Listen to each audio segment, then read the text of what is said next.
Asin tjetër. Nuk janë çmimet vetëm për naftën, se tani ti traktorit që prodho bukën, ja ke rrit naftën 2050 lek, nësa asaja njës që për kokër të shefit e ke me 600 lek djetra.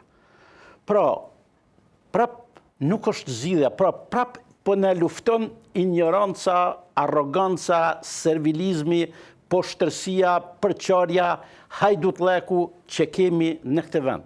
Dhe punë duhet me i thonë si janë. Marra si tjetër tani. Studenti im që ka serën lushnje, unë ma i lidhe me ta, kam 30 vjetë me atë, e shiti sot trangullin 200 lek vjetra. Unë e kam ndyqan aty 1000 lek. 500%. Kush duhet të mbroj nga ky abuzivizëm? Si ka mundësi ky popull e këta njerëz që nuk pas kanë feje, as nder, as dignitet, me rrit e rritëshin dhe shëqerën ditën e Bajramit ose ditën e Krishtlindjeve, çmimet si vepro gjithë bota vepro ndryshe, këta në pikun e krizë 500%. Si rritet ky zinxhir abuzues? Domotja prodhohet shitet 300 lek, e ke 1600 lek.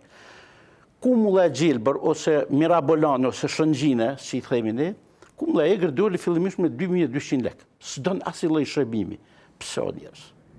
Pra, ku është qeveria? Ku janë këto institucione? Ku janë këta njerëz? Qa me dalë me bën propagandë?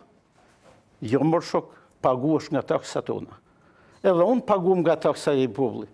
Por unë jam me dha arsimi edhe bujqësia. Sepse unë më agronom 40 vjetë. Dhe mbi sipërfaqen e kësaj toke, me 2 duart, atë që bëjmë me 2 duart, zbesoj që ditë me bën kusht tjetër. Ma mirë se unë. Unë jam agronom dhe jam direkt në prodhim.